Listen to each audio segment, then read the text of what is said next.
Good evening. Welcome to my channel, The Underrated Darkness. Yours truly, the number one grinder. Hold on for 1 second, please.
Sorry, I'm back. I'm back. Welcome to my channel, The Underrated Darkness. Yours truly, the number one grinder. One of the best case secrets on YouTube. The best of the business. Yeah, we got another underrated music talk. We featuring the late great Tom Bell, the sounds of Philadelphia. And he always um mention him as a soul producer. No, he was a well-rounded soul producer. And then we go, and I got some pictures to share with y'all, and I know a little stories about that too. So hear me out over there. Shout out to my brother. Shout out to my brother Tom Malone in the building. Thank you so much. Um, but he one of the greats. One of the greats. So what I'm gonna do get this done. Get this. Oh shoot! Hold on, yeah. Okay, I'm gonna read some of it, not all of it, cause like I said, I got some pictures. Okay, I got some pictures for the family. Right. Okay.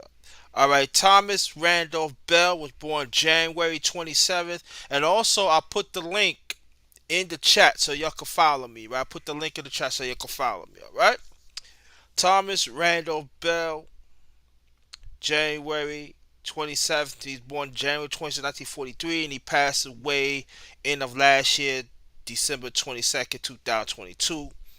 Was an American singer, songwriter, record producer, arranger, pianist, and composer, known as one of the creators of Philadelphia Soul in the 70s. Also, Philadelphia Soul is also popular music, so let me put that out there.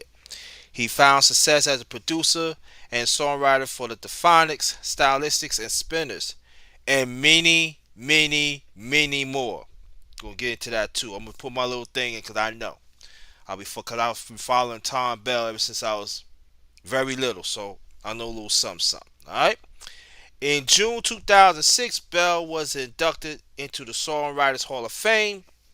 In 2016, Bell was inducted into the Musician Hall of Fame and Museum. So, occupation says singer, songwriter, record producer, arranger, pianist, composer. Excuse me. And also, he played about good 7, 8, master 7, 8 different instruments too. And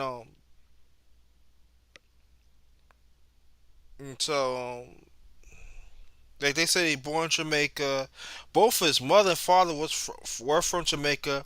His grandparents were born in Jamaica, but so Thomas Burkwood Burt, his material grandfather, who was born in Kingston, Jamaica.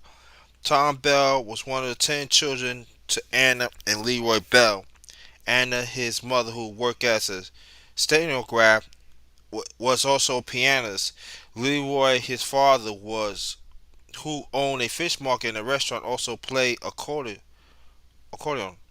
and Hawaiian guitar. Talented. Classical training, trained as a musician, sang as a teenager with Kenny Gamble, Leon Huff, and Darryl Hall. Later on, he became part of the Hall and Oates.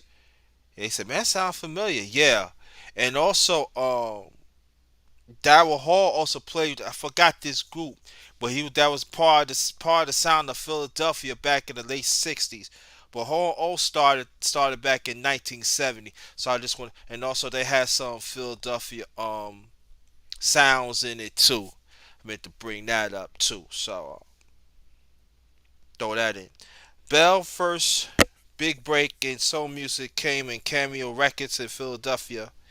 They said, "What Cameo Records is?" That's when the late great Dee Dee Sharp. She became Kenny Gamble's wife.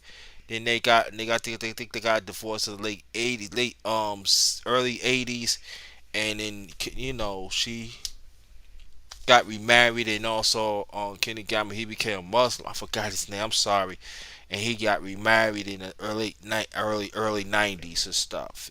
So I want to throw that in. I'm gonna throw a little here and there because I read up and I know some stuff. All right. Okay. As so became Cameo Records, he worked as a session player and arranger. In 1967, he was introduced to a local group named the Phonics, produced 2 singers for the Saudari label, Monglo.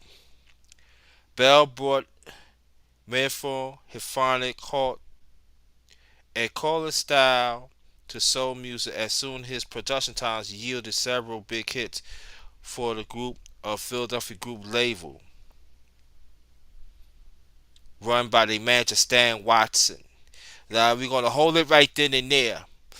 Now Stan Watson, I believe he was a car dealer, but what happened was he became he got some money and he formed his own record label that Philadelphia Groove, and they got like they got like mm, crazy people in there too. They did okay back in the '60s going to the '70s. But what happened was, let me put this down here. What happened was, Stan Watson was robbing Tom Bell. Now, this is I'm talking about of the height of the Phonics and everything. He was robbing them of royalties and money owed to them. So what happened was, sadly, Tom Bell had to leave that, rightfully so, because he was robbing them. So I just want to give y'all the breast of it and everything. And this happened, I believe, back in the late '60s, early '70s. So basically, Tom Bell, his first act was at the Phonics, but don't worry, I'm gonna show you pictures too. So I just want to throw it in, so because they're not gonna say it in there, but I just want to throw something in there for y'all, right? Okay. Run Day by the man Stan Watson. These releases include "La La Means I Love You." Y'all know it's a classic. I didn't blow your mind. Ladder Wish was nominated for a Grammy in 1970. Bell also joined fast-growing record production company operated by Kenneth Gamble and Leon Huff. Let me leave it right there. Kenneth Gamble Kenneth Gamble and Tom Bell, they was in a group named the Romeos. That's back in mid '60s. And Tom Bell, and then later on Leon Huff had joined the group and everything. They made some minor hits and everything, and then that's when Gamble and Huff they met in the mid '60s, and they know of each other, and they became one of the greatest songwriter production of all time. That's when they form the Gamble have his own record label, and also Leon Huff he had his own record label too. And what happened was I don't know what happened to that. I think they had over like 300 songs of different acts and everything, something like that. And then Kenny Gamble he had his own record label, and they Sounds Philadelphia and stuff. And so Tom Bell was like along the way was writing songs with them and arrange and stuff like that. And so they was like really take the sounds of Philadelphia to a next level, as we know in the '60s, late '60s, early '70s. So I just want to let you know that they was part of the group named the Romeos. Okay, all right. Bell had joined Fast Growing Philadelphia. He worked as a range of acts such as Jerry Butler, Archie Bells and the Drells, Jerry Bell, the OJs, and Dusty Springsteen. I forgot the LP, the late great Dusty Springsteen that he did for her, but I believe it's in '69. I seen it, but I couldn't remember. So that's up for that.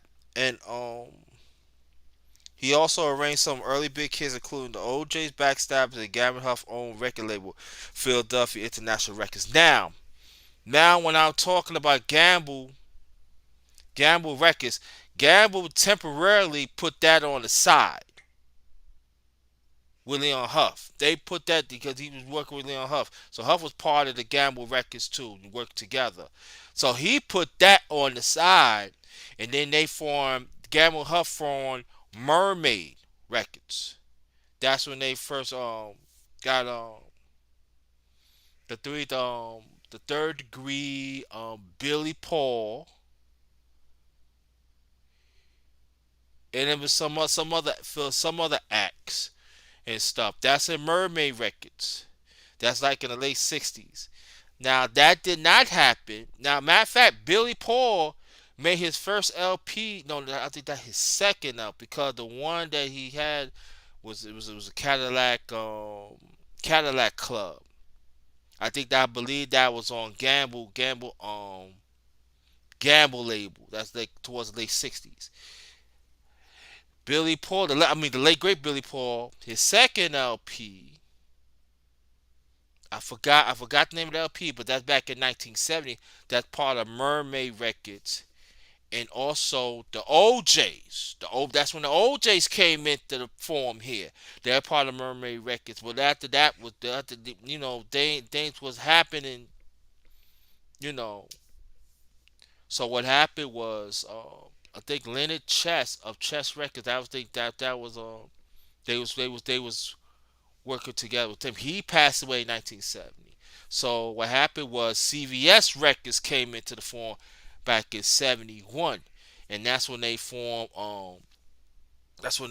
Philadelphia International with CBS Records, and and the rest. But along the way, Tom Bell was like working with them anyway. I just want to let the late great Tom Bell was working with them in a arranger and producing and stuff, writing songs and all that. So he was. That's when they really start forming the Mighty Three on production. Okay, I just want to throw that in so you can and put trust and believe. I got some.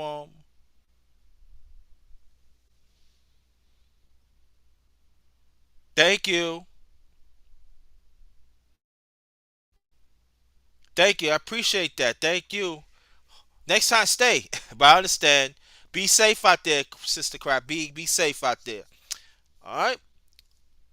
So Philadelphia International Records, which they launched in 1971. He also joined two and set up a music publishing company for their songs, Mighty Three Music. There I said Mighty Three Music. Remember I said Mighty Three? That's a publishing company. They've been working together for years. And by 1971, Bell move on to produce another local group named the Stylistics. This time it's on Apco Records. By then, he teamed up with Philadelphia-born songwriter Linda Creed. That I'm going to talk more about that a little later on. And they partnership along Little Russell and stuff like that. And they partnership along with Russell Tompkins, he head lead singer of the Stylistics. The lead singer of the Stylistics, wow, generated three albums of four memorable. I thought it was four. Okay. Bell and Creed became one of the era's dominant soul songwriting teams, penning such hits as "Stop," "Listen to Your Heart," "You My Everything," "You Are Everything," "Bet You My Golly Why," "Break Up to Make Up," "You Make Me Feel Brand New," "I'm Still in Love with You," with the latter with Anthony Bell. In 1972, Bell agreed to produce the Spinners. Now I'm gonna stop right there. When Tom this is when Tom first came in to the music came into the music industry back in, I believe, in the late 50s. He was playing he was a studio player for Uptown Records in Philadelphia. And at that time, I believe it was 61, he heard the Spinners, and they had a top 10 hit. They had a top 10 hit, and I forgot how he said it, but they hit hold on for 1 second, family. Hold on 1 second. Hold on for 1 second. Get this all. Okay. Alright. Yeah, I did it. Throw over there. Okay. Sorry about that. But they kid had a top 10 hit. Yes, exactly. You're right. Good afternoon. Good afternoon. So what happened was Tom Berry, remember, they hit a note that hardly nobody did not know. So it gravitated to him. This back in the early 60s, and like in 13 years, like 12, 13 years later, I'm gonna get to that story too. Man, I know some shit. Yeah. So I just want to give you a base of it, how everything connected. Okay. So Tom Bear heard him, but I will talk about spin this in a few minutes too. I got some pictures too. Don't worry, I got y'all. I'm not gonna read all this. I'm just gonna read this. So he was the producer of Atlantic Records. The group has been long when Motown Records had joined Atlantic after falling to get the attention they wanted. It was the start of successful collaboration for the last 7 years with 8 original albums. Well realized the group, producing 5 gold albums, including chart success single "I Be Around," "Could I Be For in Love," "I Be Around," "I Fall in Love." Now that part of that their first album they did with Bell with the Spinners back in '72. That's a two. I named two. I believe they had 3 or 4 more top 10 hits on that album, and some of them, and I think all of them, if I'm not mistaken, had crossed into pop. Okay, I want to throw that in. And Games People Play and the Rubber Band Man. That's a pick off the litter. He was awarded Grammy for Best Producer of the Year. Yeah, John Bell was writing, was no joke, with the late great Linda Creed. Okay, you throw that in, and also they did an album with Dionne Wood back in '75. I think the year the kind of eye of the cat, something like that. So we'll throw it. And also Dionne Warwick, the great Dionne Warwick, was saying with the Spinners, the few years they was to get a few years she was with the Spinners, she was singing on some of those hits too. Background, throw that in. I mean, not she's still living. The great Dionne Warwick. All right, in '75, Bell produced an album with Dionne Warwick called "Yep, The Track of the Cat." 1 year after he teamed up with her with the Spinners, the song "That Came You" that's topped the Billboard chart, reached number 2 on the R&B charts, and I believe it reached number one on the pop charts. I believe. Oh, he also worked with assets with Johnny Mathis with two albums, 73, 1973 and 1977. Two successful too. Billy Paul, Ronnie Dyson, Little Anthony and the Imperials. Now, people said Little Anthony and the Imperials, they was a doo-wop group. Brooklyn, New York became international, and he started saying R&B. But what happened? Hey, how you doing, Brenda? Oh, why I ain't see you in a long time? Oh God, I miss y'all. Oh, oh, thank you. Oh my, thank you. You gotta come back. Please come back. I got a lot. Check my channel out. Got a lot of stuff up there. And so thank you. Yeah, I'm gonna do some more music. I'm gonna do some more.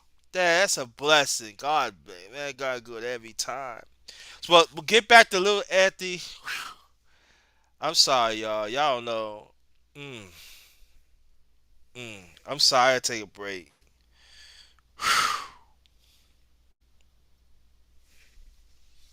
Thank y'all. Thank y'all, man. Thank you. Thank y'all for supporting it. Yeah. And so get back. So, woo! I gotta wipe my face because tearing up here. But Lil Anthony the Prince was rich from Brooklyn, New York. They from Brooklyn, New York. They was a doo-wop group, a successful doo-wop group. R&B became very successful. R&B, even in pop, became successful in pop. But along the way, back in the mid '60s, they was not popping. They was not making the hits that they do, and it was dried out. So what happened was they meet up with the late great again Tom Bell, and I forgot the I trying to look for the LP, but they did it back in 1970. They did a song. It was a hit, and the stylistics of the 70. It was 1970, right? And the stylistics on their first LP, the stylistics in '71, they redid it, and also the stylistics became a big hit for the stylistics too. Now, before I continue reading, now that's during the time that Abaco Records came in. They started with Abaco Records. So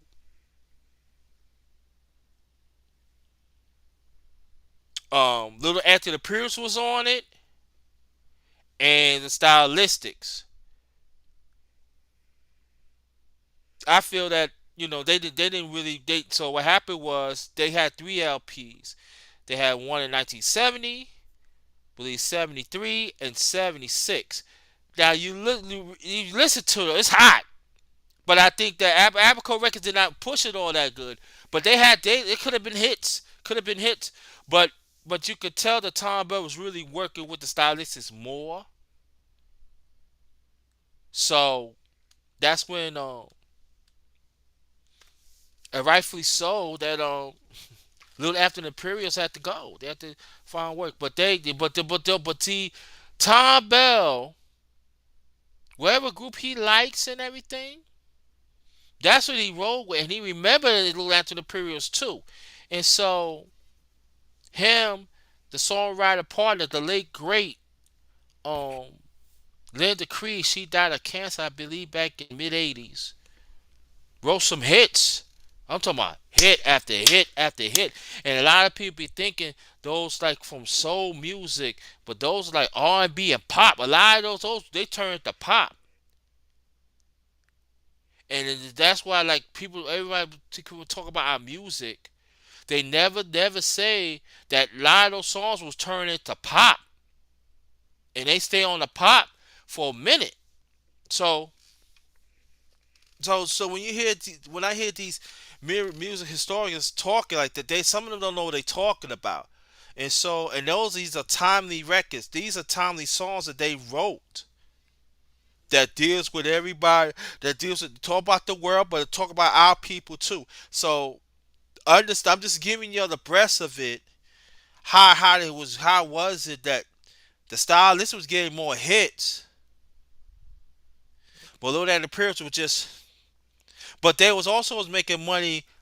The hits that they made in the '62. But they were part of Abaco Records, right? Abaco Records. All right. like I said, Billy Paul, Ronnie Dyson, another one, but he was on Columbia. I think he was on Columbia Records. Um, New York City. I'm gonna talk about New York City too. In the mid late 1970s, but during less commercial appeal. All right.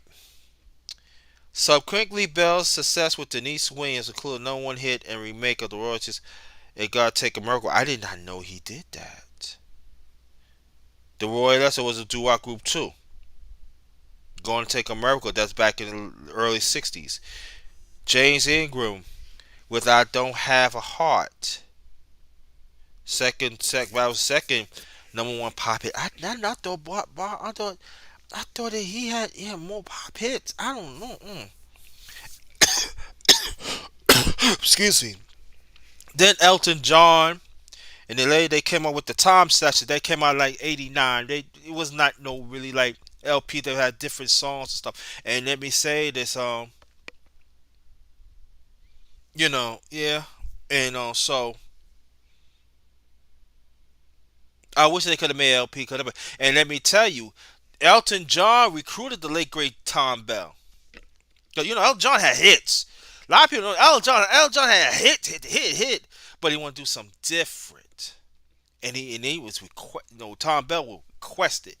And with the famous band and famous orchestra, MFSB, that's mother, father, sister, brother. You know, I think I'm gonna do a mute. I think I'm gonna do a underrated music talk about MFSB too. I think it's about that time. I think I'm gonna do it. Yeah, I'm gonna do it. And Tom Bell said featured backup with the Spinners, produced a top 10 hit, "Mama Can Buy You Love." That's 79. Other artists Bell produced, including The Temptations, Phyllis Hyman, Dee Dee Bridgewater, and he even reunited briefly with the Stylistics in 1981 of Philadelphia International. Now, the Stylistics had a fallout. Yeah, yeah, we understand, but now the Stylistics at Avico, they fell at Avico Records, so that there was nothing really happening. And then, so what happened was Gabriel Huff had picked them up on their Philadelphia International Records, and then because the Stylistics had fell out with Tom Bell because they said they want a softer sound, and that's when they worked with the late great Van McCoy, great great arranger, great producer, great songwriter and stuff. But he passed away in '79 of heart disease and stuff. He was only 39. So, but he wrote hits. Van McCoy is bad man. But he passed away in '79 early. He was on his way, and then along the way, stylists, got lost on the way, and then Tarville revived their career, and then the connection came back when Gamble Huff had them on Philadelphia International Records, and I think they did 2 or 3 LPs, I believe. Pretty good, pretty good, pretty good. She, we're here. Thanks for coming. If when I'm reading, hit the link. Hit the link. It's the link is in the chat. Hit the link. And so Warner Child Music acquired Mighty 3 Music in 1990. A December 2008 interview with Bell featured Philly's soul box set Love Train that states that he will soon compose a piece of Philadelphia orchestra. Past orchestra members played in MFSB, the house band who played many Bell productions. Bell was known for being a perfectionist of his writing, very, very budget conscious, demanded that session musicians play his compositions as they was written or not improvised. Yeah, I heard about it. Yeah, wherever he wrote, that's who you play. And and that's how he was. Yeah. Bell married Sylvia Bell in 1965, but later divorced in 1984. That's 19 years. Wow. He married former Vanessa Joan Woodrock in Seattle on December 29, 1985. He's survived by 6 children. Like I said, Bell died in December. The late great Tom Bell passed away December 22nd, 2022, at the age of 79. He died in his home, Bellingham, Washington, after what described as a lengthy illness. And they show producer and songwriting from 65 Pass Me By. Mm.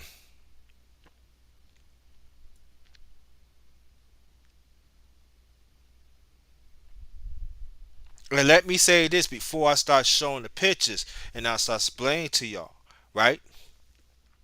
Now, after he was with the Romeos, the late great Tom Bell was with the Romeos, right?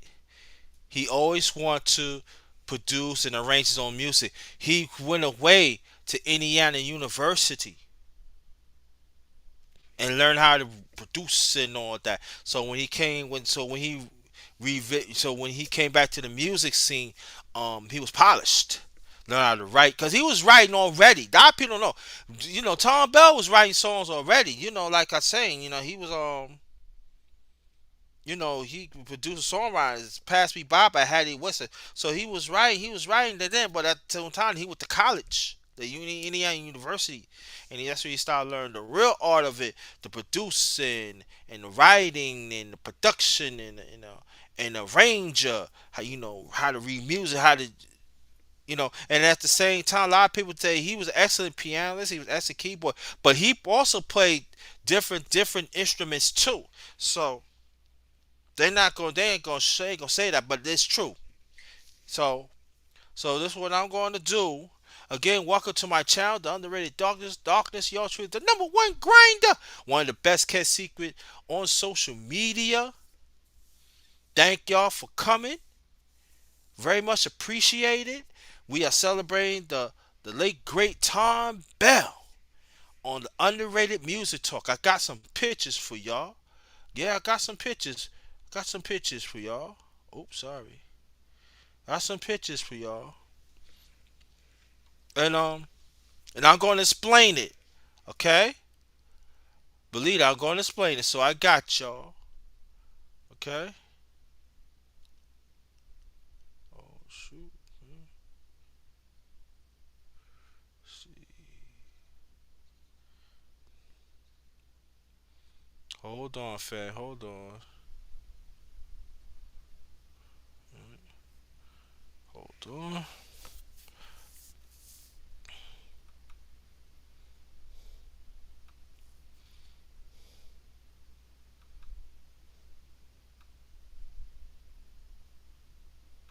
Hold on for 1 second.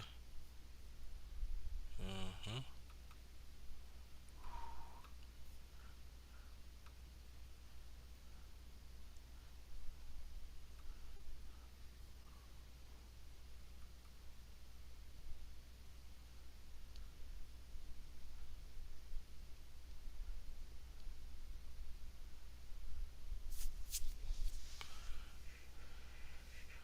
Hold on, family. Hold on.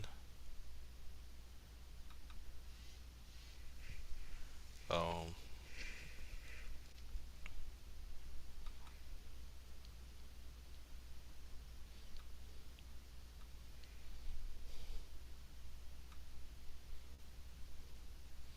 Hold on. Hope everybody's doing okay. Hope everybody is doing all right. Everybody's doing all right.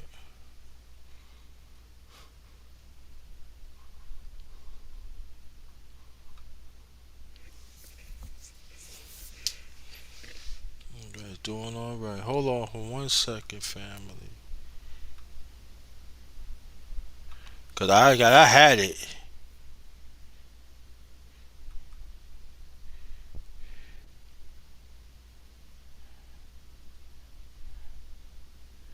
Hold on. Let's see. Hope everybody's doing all right. But hope everybody's doing all right.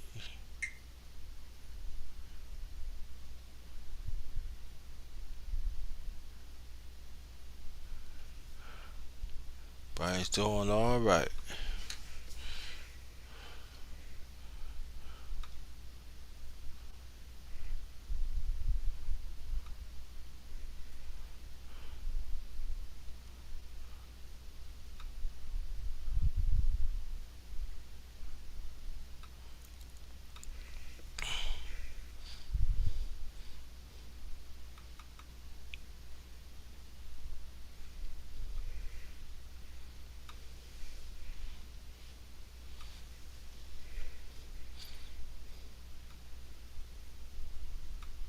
And there's a lot of people be saying that, oh yeah, Tom Bell was just a 70 producer, but he also produced hits in the 80s too, and also some in the 90s too.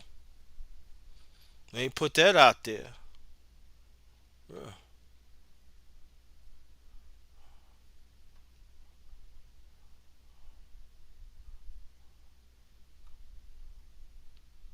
he sure did.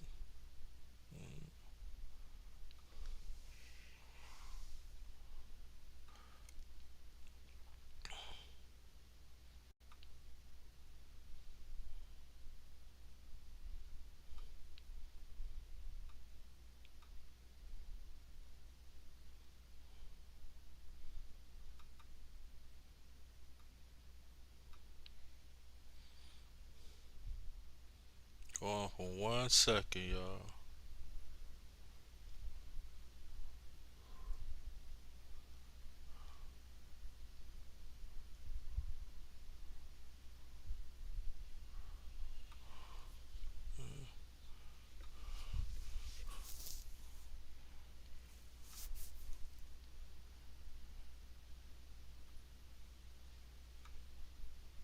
I don't know what's going on, but bear with me, bear with me.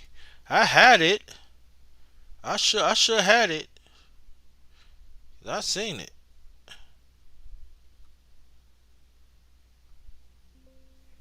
Oops, that's not it. I had a lot in NQ too.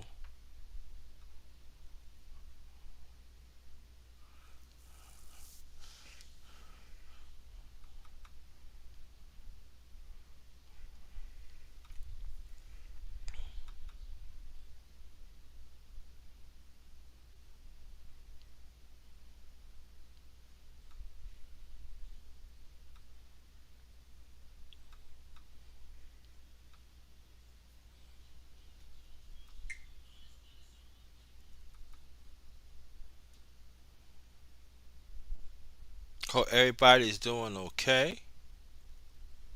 Hope everybody is doing okay. Hope everybody's doing on. Why is that going up there, family? Oh, don't worry, don't worry.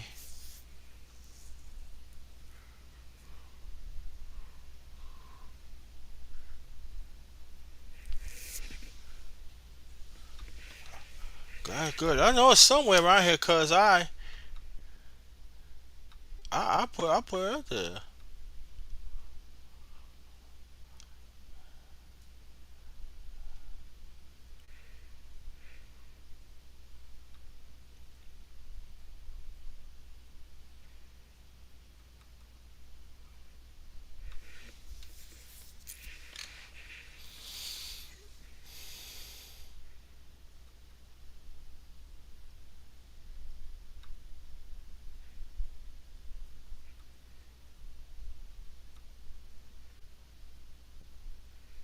Oh, 1 second, family.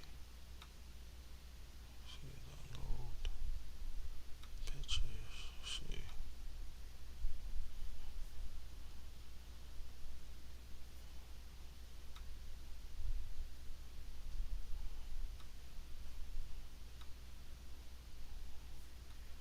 Pictures. Sorry about that, family.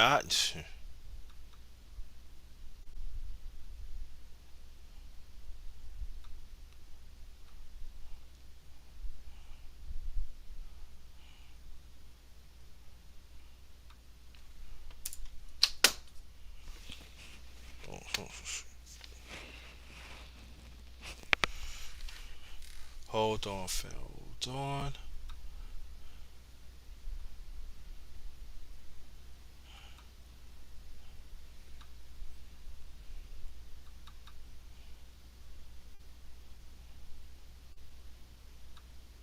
Let's see something.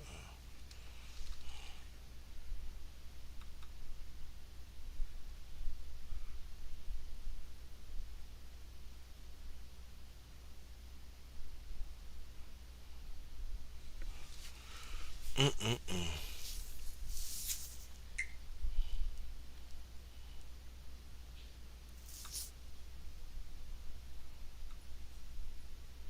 something.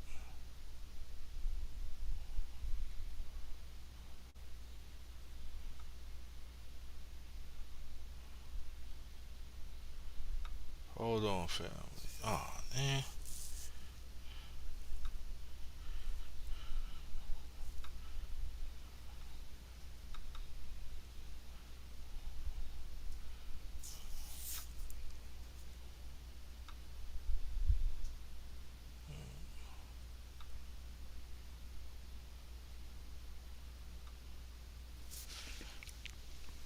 Time is 6:17.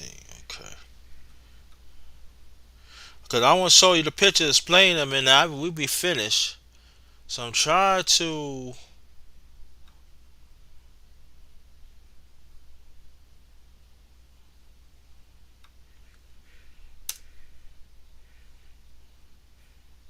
hold on, fam. Hold on, hold on. Cause I know it's somewhere. It's somewhere in here. Cause I checked it out like an hour and a half ago.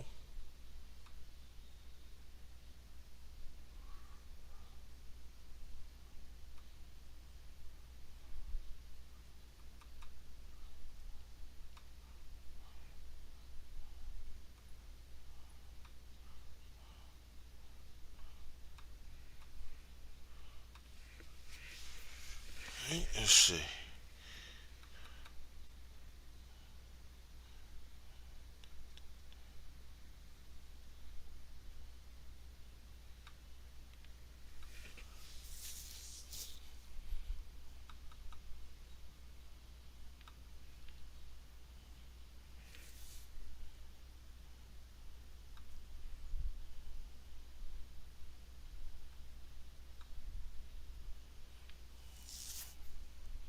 Let's see something.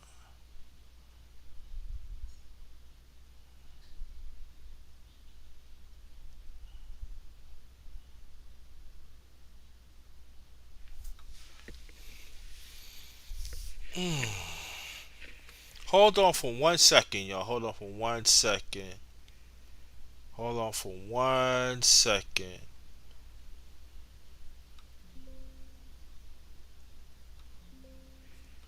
Oops. Hold on for 1 second.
I'm back, family. I'm back. I'm back. I think I saw the. I think this so. I think I got so. Let's see if we can pull these up.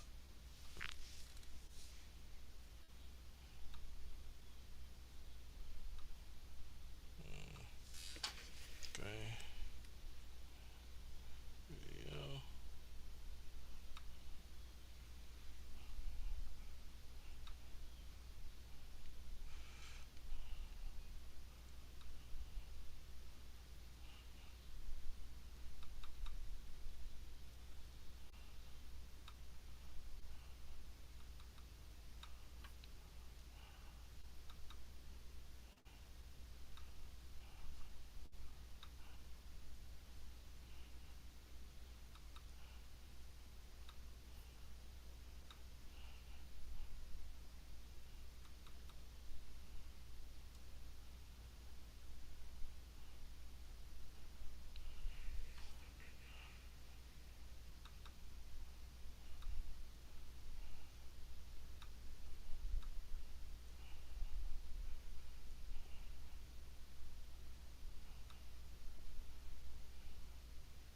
So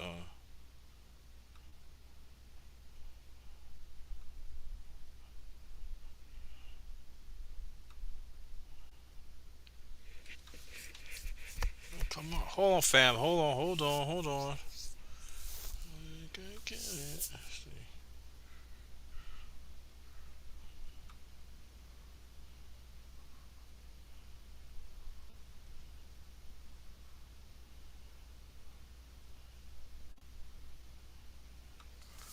hold on, fam. Hold on. I gotta mess with it a little bit.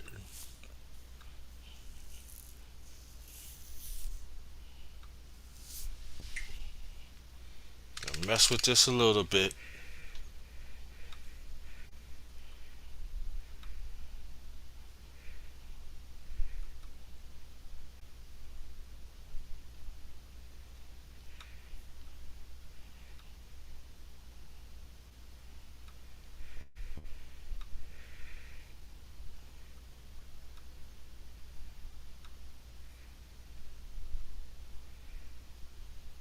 Okay.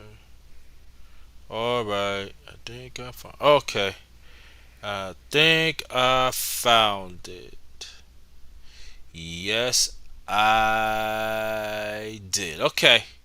Now, we shall put this in the queue. Let's see. Go down a little bit. Now, right here,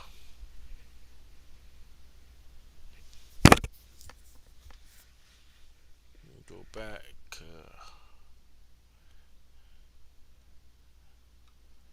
See,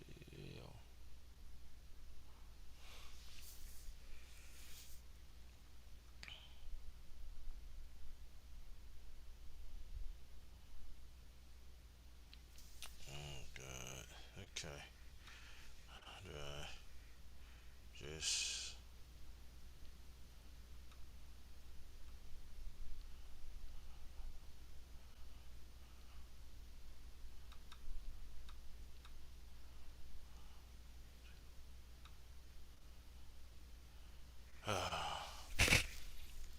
This is crazy, yo. This is real crazy. Now it bumped me out. Don't worry about it. I got you. I got you. I got you. I got you. I got you.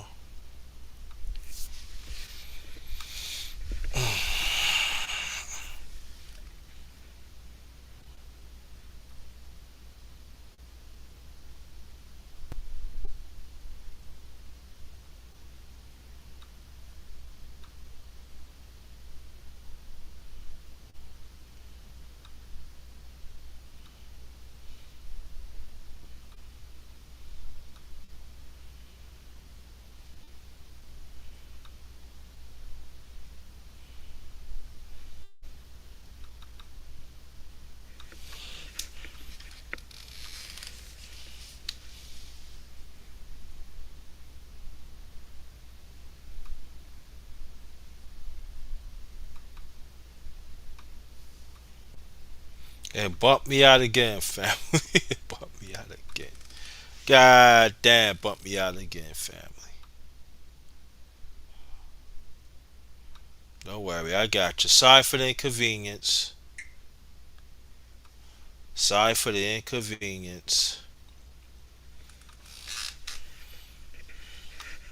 Sorry for the inconvenience. Hold on, fam. Hold on.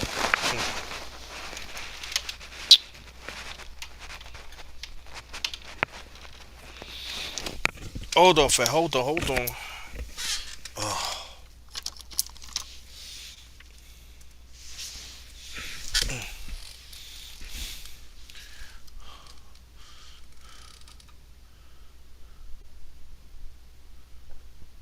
mm.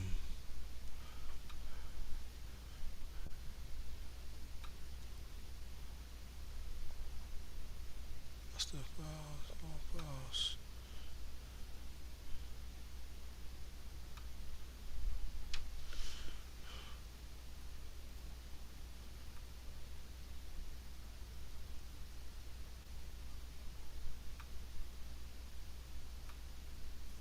See. I just pulled them up and bumped me out. Let's see. Uh, camera. See. Okay. Now,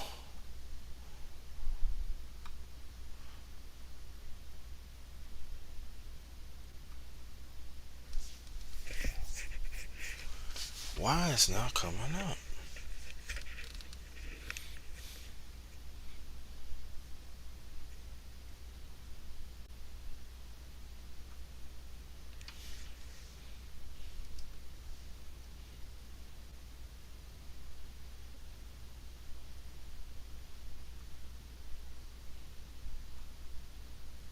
Hold on, fam. Hold on.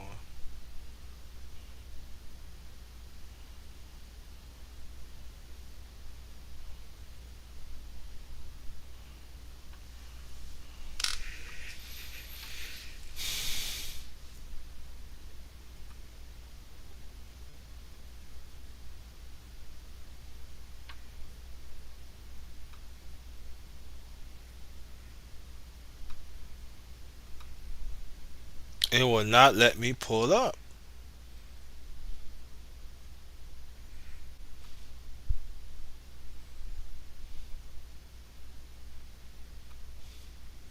Yeah, I don't get it.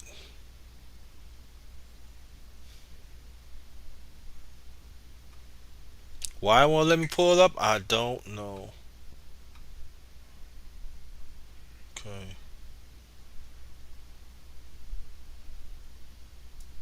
Okay. Alright, hold on.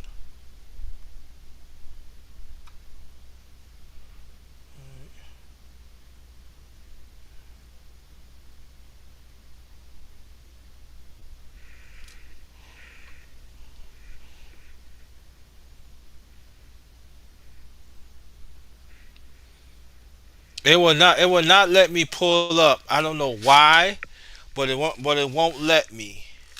It won't let me. When I get it fixed, when I'm gonna get it fixed, what I'm gonna do another live, right? Underrated music talk.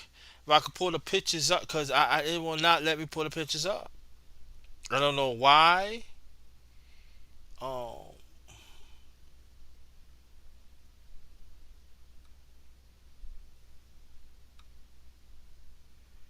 hold on, fam. Hold on, fam.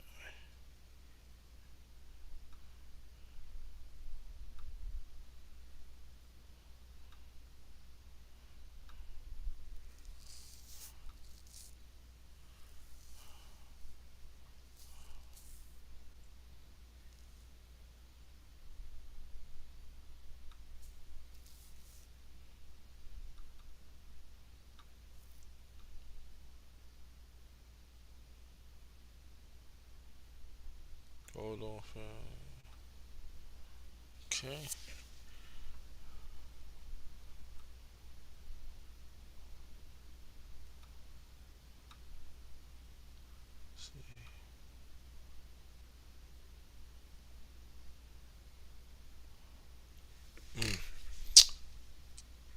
Sorry, fan. It will not come up for me. I don't know why, but what I'm gonna do when I get that fix, I'm gonna do another underrated, right? That deals with the sounds of Philadelphia. Then when I get the pictures, I'm gonna pull up those pictures. Then I'm gonna send it to you. I'm gonna do it like that. But sorry for the inconvenience. I got a picture of Tom Bell with the late great Tom Bell, the late great Linda Creed. Let me explain to her. She started with right with Tom Bell back in '69, I believe. She was very young, and they become like they right hit after hit with a lot of people. I got Gary. You already know about Gary Huff, that the founders of the Sounds of Philadelphia. Kenny Gamble, Leon Huff. Kenny Gamble, he became a Muslim. The teachings of Muslim Nation of Islam. So he became Islam, and also the Dephonics, the Stylistics, the Spinners, and let me tell you a story about the Spinners. Like I said, Tom Bell had had heard him that people was the pirate. They heard him, and after that, right? Then that's when the Spinners with the Motown, and they didn't pay attention to him, so they become like picking people. They pick up the Jackson Fives. They had to work in the assembly line and all that. So they was wasted away. Even on the Isley Brothers too, but what happened was they fell out. They didn't want to sign with Motown no more. So what happened was they went to Atlantic, because the Spinners and Aretha Franklin, they were best of friends for a long time before that. So she recommended go to Atlantic Records. So what happened was that's what Tom Bell was like adding on more to his thing. And so what happened was the Atlantic Record gave him a list of artists that he could work up, and the Spinners was like the very very bottom. And they said, "You want to work with them?" He said that like he said, "I know they need me, and I know them. They need me, and I need them. They need me, and I need them." And he remember, like I tell you the story. He remember like 13, 14, like 72, 72, like 12 years ago when they hit the sound, when they hit that sound, when they had a top 10 hit back in 60. Matter of fact, it was 61. And so Tom Bell had picked them up, and then the rest is history. So, and then y'all could watch that on uncut, something like that. Uncut, something like that. So, just give you the breast of it. So, Tom Bell help revive old groups like Little Anthony and the Imperials, Johnny Mathis. I had Johnny Mathis on there too. So he helped revive them. So just give you a brush of that. But I'm gonna get it fixed, and then when I'm like I say before, when I do the next underrated music talk, I'm gonna do like another Sounds of Philadelphia, but somebody else. Then I'm gonna do some more pictures, and I'm gonna get it fixed so I can show y'all that too. Okay. On behalf of my channel, The Underrated Darkness, yours truly, the number one grinder. One of the best kept secrets on YouTube. Thank y'all so much. I really appreciate y'all. Thank you, thank you, thank you, thank you, thank you. Means a whole lot to me. Thank you, thank you, thank you. See y'all next time. Be well, be well, be well. This one is Ghost. Have a good night. Ghost.